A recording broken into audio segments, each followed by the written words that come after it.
मोमिन जो फिदा नक्श कफी पाए नबी हो ज़ीर कदम अजबी अलम का खजीना हो ज़ीर कदम अजबी अलम का खजीना सुन्नत नाबो भी करे पैरवी उम्मत सुन्नत नाबो भी करे पैरवी उम्मत तूफा से निकल जाएगा फिर इसका सफीना तूफा से निकल जाएगा फिर इसका सफीना हर रम में तो हर बो में तो हर जहा में हर दाम दिखता हो जिधर चाहता हो अब की रहम व करम दिखता हो जिधर चाहता हो अब की रहम व करम ला इलाहा इल्लल्लाह ला इलाहा ज़बान खोले ला इलाहा इल्लल्लाह ला इलाहा इल्लल्लाह अल्लाह अल्लाह अल्लाह अल्लाह अल्लाह अल्लाह अल्लाह अल्लाह अल्लाह अल्लाह अल्लाह अल्लाह अल्लाह अल्लाह अल्लाह अल्लाह अल्लाह অনেকগুলা মানুষ কিন্তু আল্লাহর নাম জবানে জোরে হয় না খুব আফসোস আল্লাহ আল্লাহ আল্লাহ আল্লাহ আল্লাহ আল্লাহ আল্লাহ আল্লাহ আল্লাহ আল্লাহ আল্লাহ আল্লাহ আল্লাহ লা ইলাহা ইল্লাল্লাহু মুহাম্মাদুর রাসূলুল্লাহ জবান খুলে বলি সাল্লাল্লাহু আলাইহি ওয়াসাল্লাম আল্লাহ রাব্বুল আলামিনের একজন বিশাল বড় বুজুর্গ আল্লাহর ওলি ইমাম গাজ্জালী রাহমাতুল্লাহ আলাইহি নাম শুনছেন আপনারা অনেকেই যিনি আধ্যাত্মিক জগতের বিশাল বড় একজন ইমাম ইমাম গাজ্জালী রাহমাতুল্লাহ আলাইহি বলেন দুনিয়ার সমস্ত মানুষের মধ্য থেকে ওই মানুষগুলোই জ্ঞানী যারা নিজের জীবনটাকে খুব হিসাব কিতাব করে ব্যয় করে কিসের জন্য মুসলমান ভাইরা আমার আল্লাহ রাব্বুল আলামিন আপনাকে আমাকে যে হায়াত দান করেছেন এই সম্পূর্ণ হায়াত আপনার আমার কাছে আমানত জীবনের এমন কোন জিনিস নেই যেই জিনিসটার যোগান দেওয়া যায় না বা তার সহজে কোনো বিষয় পাওয়া যায় না শুধুমাত্র কেবলমাত্র দুই জিনিসের যোগান পাওয়া যায় না তার সমকক্ষ কেউ পাওয়া যায় না একটা হলো আপনার হায়াতের জিন্দেগি হায়াতের জীবন আপনার আমার আত্মার একটা হলো সময় ঠিক কি না আপনার বাড়ি নষ্ট হয়ে গেছে ইচ্ছা করলে বাড়ি আবার নতুন করে বানাইতে পারবেন কথা ঠিক কিনা আপনার গাড়ি নষ্ট হয়ে গেছে ইচ্ছা করলে আপনি নতুন আর একটা গাড়ি কিনতে পারবেন আপনার রাস্তাঘাট ভেঙে গিয়েছে ইচ্ছা পোষণ করলে বাংলাদেশ সরকার নতুন করে আবার রাস্তাঘাট নির্মাণ করতে পারবে কিন্তু আল্লাহ রাব্বুল আলামিন আপনাকে আমাকে যে হায়াত নামক দৌলত দান করলেন এই হায়াতের সময়টু যখন আমার দিল থেকে আমার যৌবন থেকে আমার সময় থেকে অতিবাহিত হয়ে যাব এই হায়াতের সহযোগী পৃথিবীর জমিনে আর কোনো কিছু নাই কথা ঠিক কিনা এই জন্য ইমাম গাজ্জালী রাহমাতুল্লাহ আলাইহি বলেন যে মানুষের মধ্য থেকে বুদ্ধিমান মানুষ তারাই যারা হায়াতের সময়টাকে খুব হিসাব কিতাব করে খরচ করে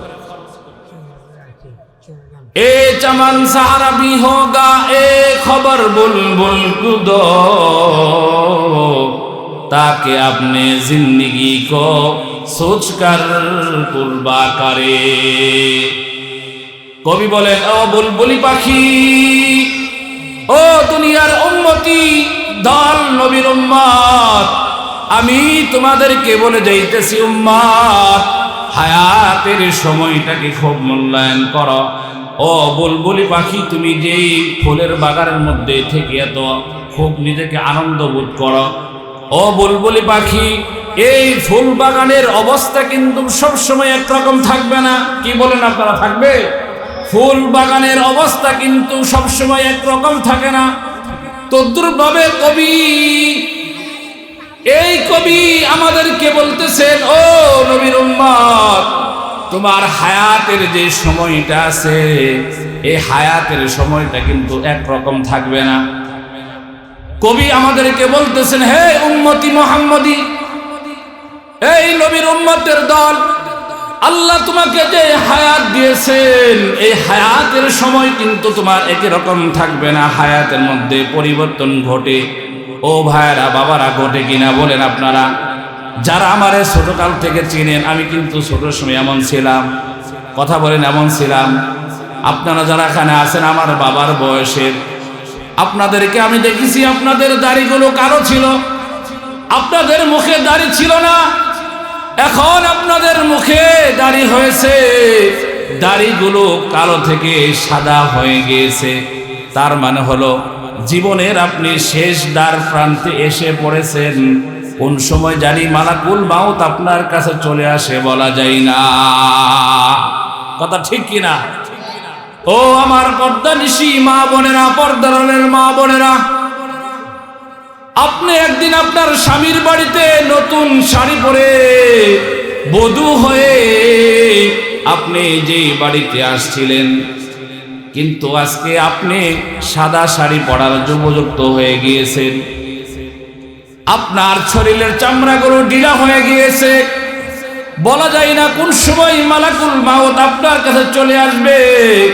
আপনাকে যে লাল শাড়ি পরে বাড়িতে ঢুকানো হয়েছিল, আবার সাদা একটা শাড়ি পরে আপনাকে আবার বাড়ি থেকে বের করা হবে। এই জন্য ইমাম গাজ্জালী রাহমাতুল্লাহ আলাইহি বলেন, নবীর উম্মতের মধ্য থেকে ওই মানুষগুলোই আল্লাহর কাছে দামি, আল্লাহর কাছে বুদ্ধিমান, যারা তাদের হায়াতের সময়টুকু খুব হিসাব কিতাব করে খরচ করে। এই জন্য আল্লাহ রাব্বুল আলামিন বলতেছেন, বান্দা, তোমার হায়াতের সময়টুকু দামি, তোমার হায়াতের সময়টুকু, ওই সময় তোমার হায়াতের সময়টুকু মূল্যায়ন হবে, আল্লাহর কাছে দামি হবে যখন তুমি প্রত্যেকটা সময়কে আল্লাহর জন্য ব্যয় করবে। এই জন্য আল্লাহ রাব্বুল আলামিন কোরআনের কারিমের মধ্যে বলেন, কোরআনের কারিমের মধ্যে আল্লাহ রাব্বুল আলামিন বলেন, ইয়া আইয়ুহাল্লাযীনা আমানু যকুরুল্লাহা যিকরান কাসীরা ওয়াসাব্বিহুহু বুকরাতান ওয়া আসীলা। আল্লাহ বলেন, ওই মানুষগুলোই দামি, ওই ইনসানগুলোই দামি, ওই নবীর উম্মতগুলোই দামি, যারা আমি আল্লাহর নামের জিকির হর হামেশাই করতে থাকে, হর হালতেই করতে থাকে, তারাই মানুষের মধ্যে দামি, তারাই তাদের হায়াতের সময়টাকে মূল্যায়ন করে। সুবহানাল্লাহ চিল্লা বলে। যারা আল্লাহর নামের জিকির, আল্লাহর স্মরণ দিলের মধ্যে সদা সর্বদাই লালন করে।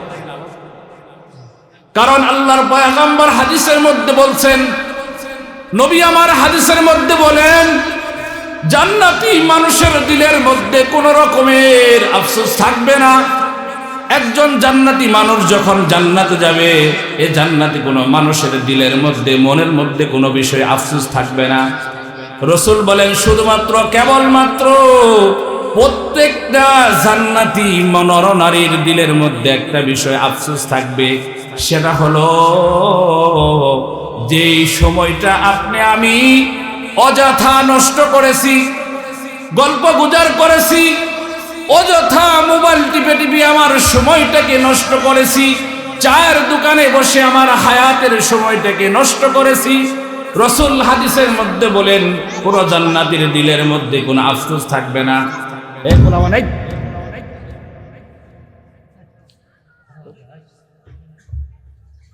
আল্লাহর নবীজি বলেন, কোন জান্নাতি মানুষের দিলের মধ্যে কোনো আফসোস থাকবে না। কোন জান্নাতির মানুষের ভিতরে আল্লাহ তো জান্নাতের মধ্যে নাজ নিয়ামত দিবে, তার দিলের মধ্যে কোনো ব্যথা থাকবে না। পয়গম্বর আরবি বলেন, একটা জান্নাতি মানুষের দিলের মধ্যে শুধু আফসোস থাকবে, শুধু ব্যথা থাকবে। আল্লাহ, আমার জীবনে কত সময় গাফেল অবস্থায় অযথা আমি নষ্ট করেছি।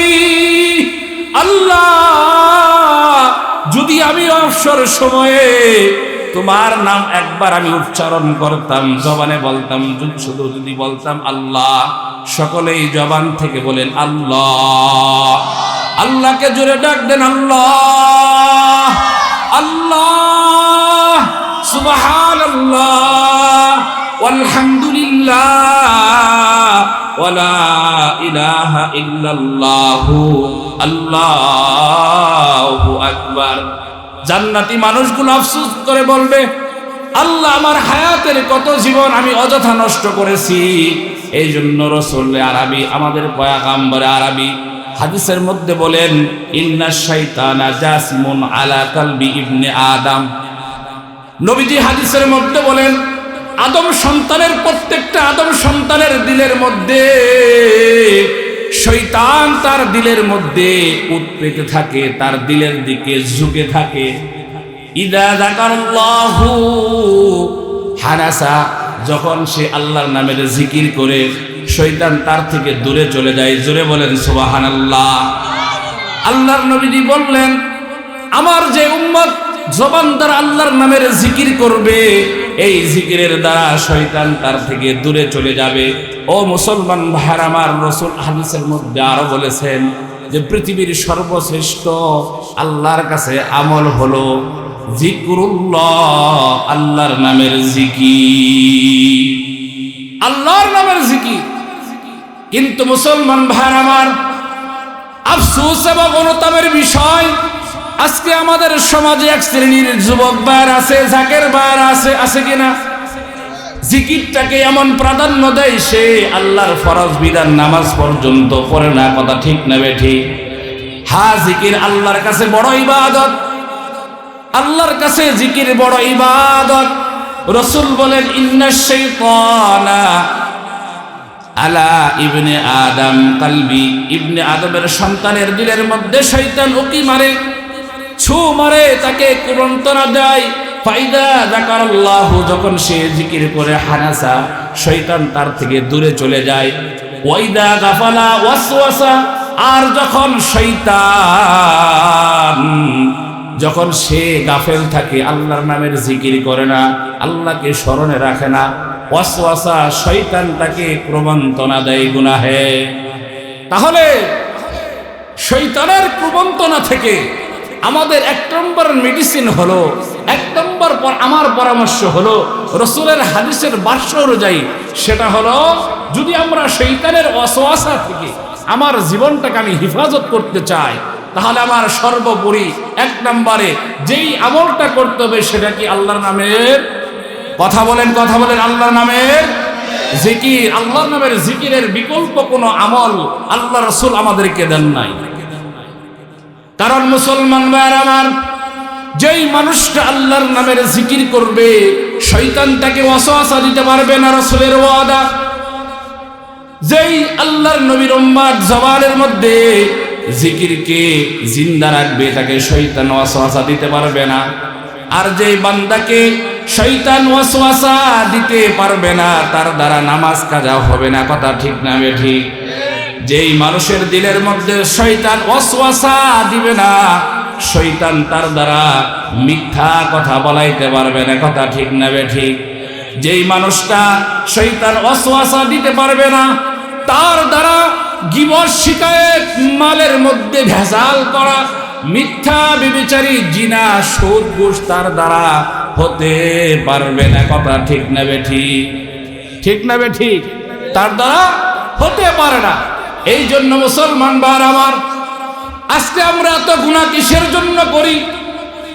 মসজিদের মাইকে আযান দেয়, আল্লাহু আকবার, আল্লাহু আকবার।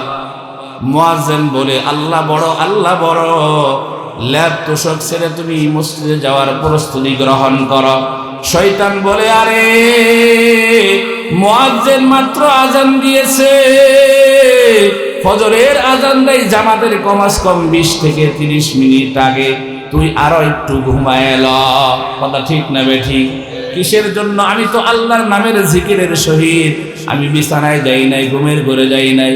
যদি আমি পড়তাম আল্লাহুম্মা বিসমিকা আমুতু ওয়াহিয়া, যদি আমি আল্লাহর নামের এটাও জিকির, ঘুম অবস্থায় জিকির, ঘুমের মধ্যে জিকির, শোয়া অবস্থায় জিকির, খাইতে জিকির।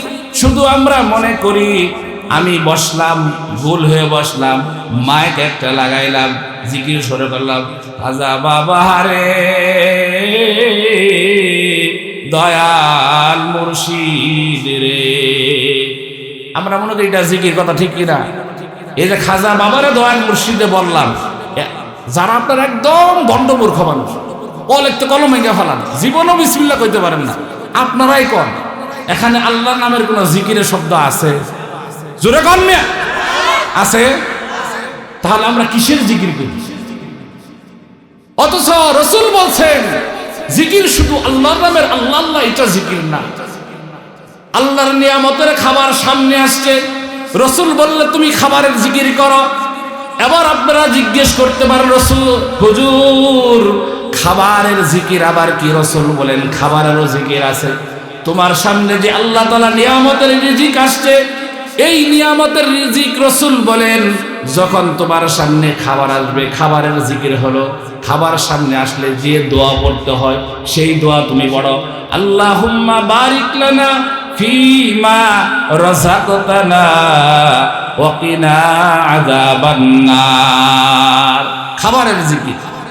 রাসূল বলেন আল্লাহ তোমাকে সুস্থ অবস্থায় হালাল পন্থায় মুখ পর্যন্ত খাবার খাইতে গ্রহণ করতে তৌফিক দিয়েছে, তুমি আল্লাহ নামের জিকির করো। খাবারের জিকির কি? আল্লাহ। খাবার জিকির কি? হ্যাঁ কন, খাবারের দোয়া কর, খাবারের জিকির। আল্লাহ রাব্বুল আলামিন যেই কথা বলতেছিলাম মুসলমান ভাইরা আমার, আজকে আমরা এত গুনাহ কিসের জন্য করি? 5 বার মসজিদের মাইকে আজান দেই, তারপর আমরা নামাজে কিসের জন্য যাই না? ওই যে রাসূলের হাদিস, ইন্না শাইতানা জাসিমুন আলা কলবি ইবনে আদম। রাসূল বলতেছেন ইবনে আদমের সন্তানের দিলের মধ্যে শয়তান উকি পেকুক মেরে থাকে, ঝুঁকে থাকে। ফাইদা যাকারাল্লাহু খানাসা, যখন সে আল্লাহর নামের জিকির করে শয়তান দূরে চলে যায়। আর শয়তান যখন আল্লাহর নামের জিকিরের আওয়াজে দূরে চলে যায়, আর তখন ওই মানুষ নেক কাজ করার তৌফিক অবলম্বন করে। ঠিক না বেঠিক? এই জন্য মুসলমান ভাইরা আমার, আমাদের জিকির করা প্রয়োজন আছে কিনা? জিকির আর কত বড় আমল আমি আপনাদেরকে বলি। আল্লাহ রাব্বুল আলামিন কোরআনের মধ্যে বলেন, ইয়া আইয়ুহাল্লাযীনা আমানু যকুরুল্লাহা যিকরান কাসীরা ওয়া সাব্বিহুহু বুকরাতাও ওয়া আসীলা। আল্লাহ রাব্বুল আলামিন বলেন, বান্দা তোমরা কি পরিমাণ জিকির করবে? আল্লাহ রাব্বুল আলামিন দুনিয়ার জমিনে আপনাকে আমাকে যত আমল দান করেছেন, প্রত্যেকটা আমলের একটা লিমিট বা পরিমাণ আছে কি নাই? কথা বলেন। এশার নামাজ যারা পড়ছেন কয় রাকাত পড়ছেন ফরজ? কথা বলেন কয় রাকাত? ফজরের নামাজ কয় রাকাত? যোহরের নামাজ কয় রাকাত? আসরের নামাজ কয় রাকাত? মাগরিবের নামাজ? আল্লাহ রাব্বুল আলামিনের যত ফরজ ইবাদত আছে, সমস্ত ফরজ ইবাদতেরকে আল্লাহ রাব্বুল আলামিন একটা লিমিট দান করেছে, নির্ধারিত সময়ের মধ্যে করতে হয়। কিন্তু আল্লাহ রাব্বুল আলামিন একমাত্র শুধুমাত্র মুসলমানদেরকে এমন একটা আমল দান করলেন, সেটা হলো আল্লাহর নামের জিকির। যেই জিকিরের কোনো পরিমাণ নাই, কোনো আদাত নাই, কোনো রাকাত নাই, কোনো পরিমাণ নাই। আল্লাহ বলেন, ইয়া আইয়ুহাল্লাযীনা আমানু যকুরুল্লাহা যিকরান কাসীরা ওয়া সাব্বিহুহু বুকরাতাও ওয়া আসীলা। আল্লাহ বলছেন তোমরা যিকরান কাসীরা, অধিক পরিমাণ আমি আল্লাহর জিকির করো, অধিক পরিমাণ জিকির করো। জিকিরের কোনো সময় নাই, জিকিরের জন্য কোনো সময় নির্ধারণ নাই, জিকিরের জন্য কোনো ওযু গোসলও লাগে না। মাসআলার মধ্যে আছে যেই সমস্ত মাসতুন দোয়াগুলো আছে, ওই সমস্ত মাসতুন দোয়াগুলো নাপাকি অবস্থায় পড়া যায়। সুবহানাল্লাহ। জিকিরের এমন পাওয়ার, হাঁটতেছেন জিকির করেন, আল্লাহ আল্লাহ করেন, কাজ করতেছেন বিসমিল্লাহ করে শুরু করেন, জিকিরের আমলের সব আল্লাহ তাআলা দিবেন। তো আল্লাহ রাব্বুল আলামিন আমাদের সকল ভাইদেরকে, আমাদের বাবাদেরকে, মাদেরকে আল্লাহর নামের জিকির করার তৌফিক দান করুক। সকলে বলে আমিন। করব তো ইনশাআল্লাহ আল্লাহর নামের জিকির। আজ থেকে অভ্যাস করেন, কমসে কম দিনে 100 বার আল্লাহ আল্লাহ পড়বেন, পারবেন তো ইনশাআল্লাহ? সুবহানাল্লাহ পড়বেন, পারবেন তো ইনশাআল্লাহ? 100 বার আলহামদুলিল্লাহ পড়বেন, 100 বার তাওবা পড়বেন, ইস্তেগফার পড়বেন 100 বার। আল্লাহ তাআলা রাসূল বলেন, যেই বান্দা আমলের ভিতরে অধিক পরিমাণ তাওবা থাকে, আল্লাহ রাব্বুল আলামিন তার রিজিকের মধ্যে বরকত নাজিল করে। সুবহানাল্লাহ। যারা রিজিকের সমস্যা আছেন, সাংসারিক পেরেশানির মধ্যে আছেন, টাকা পয়সায় বরকত নাই, ফসল আদিতে বরকত নাই, বেশি বেশি ইস্তেগফার পড়েন, আমল করে দেখেন, আল্লাহ বরকত দিবে। আল্লাহ রাব্বুল আলামিন আমাদেরকে যেই কথাগুলো বললাম, সকল ভাইদেরকে, আমার পর্দার নিশি মা বোনদেরকে, আমাকে আল্লাহ রাব্বুল আলামিন আমল করার তৌফিক দান করুক। সকলে বলে আমিন। আপনারা আমার কথায় কষ্ট পাইছেন? কষ্ট পাইলে আল্লাহর রাস্তায় মাফ করে দিবেন। আসলে এলোমেলো অবস্থায় আমি কথা বলতে পারি না, কারণ আমি কথা বলবো, যদি আমার কথা আপনার কাজে না লাগে, তো আমি এত দূরে থেকে কিসের জন্য আসছি? আর আমি কথাগুলো কিসের জন্যই বলবো? এই যে জুমার বয়ান করছি, গলা ফাটায়, আবার মনে করলেন এই যে আসছি দৌড়ায়, এখন বয়ান করে আবার রাত্রে যাব, আবার কালকে মনে করে আমার মাদ্রাসায় বিশাল বড় প্রোগ্রাম, তাহলে আমাদের কষ্ট লাগে না? আমাদের কষ্ট যদি কাজে না লাগে তাহলে তো লাভ নাই।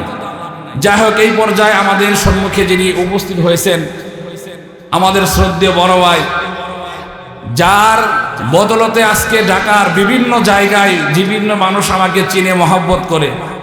আসলে আমি এই অজপাড়া একটা গ্রামের ছেলে, ঢাকা শহর কে গিয়েছিল আমার, কেউ আবার চিনত? ঢাকা শহরে যে মানুষটা বসে আছে, যে আমাদের মুফতি আব্দুল্লাহ আল ফাহাদ সাহেব, যিনি আমার পরে ইনশাআল্লাহ কথা বলবে। আমার ছাত্র জীবন থেকে সে আমাকে অনেক গাইডলাইন করেছে, অর্থ দিয়ে, সময় দিয়ে, টাকা দিয়ে। ওনারা ঢাকার মানুষ, এই জন্য আমি দীর্ঘদিন ধরে আনার চেষ্টা করি আমাদের এদিকে, আসলে সময় সুযোগ হয় না। আজকে ভাইকে আমাদের গ্রামে নিয়ে আসছি। আপনারা আমাদের আব্দুল্লাহ ফাহাদার জন্য দোয়া করবেন, তার ফ্যামিলির জন্য দোয়া করবেন। আল্লাহ তাআলা যার বদলতে, যার বরকতে, যার মহব্বতে আল্লাহ রাব্বুল আলামিন আমাকে আজকে এই পর্যায়ে নিয়ে আসছে। আল্লাহ রাব্বুল আলামিন যেন ভাইয়ের হায়াতের মধ্যে বরকত নাজিল করে। ভাই 28 তারিখ ইনশাআল্লাহ আল্লাহর ঘর জিয়ারতের উমরায় যাবে। আমরা সকলেই এই কথাগুলো মনোযোগ সহকারে শুনবো। সকলের তো বয়ান একরকম, এটাই স্বাভাবিক, কিন্তু যেহেতু মেহমান মানুষ, আলেম মানুষ, কথাগুলো দিলের কান থেকে শোনা, মহব্বতের সহিত শোনা। আল্লাহ রাব্বুল আলামিন আমাদেরকে ধৈর্য সহিত শেষ পর্যন্ত মাহফিলে সৌন্দর্য বজায় রেখে উলামায়ে কেরামের মুখ থেকে কথা শোনার মতন একটা মেজাজ আল্লাহ রাব্বুল আলামিন আমাদেরকে তৈরি করে দেখ। সকালে বলে আমিন।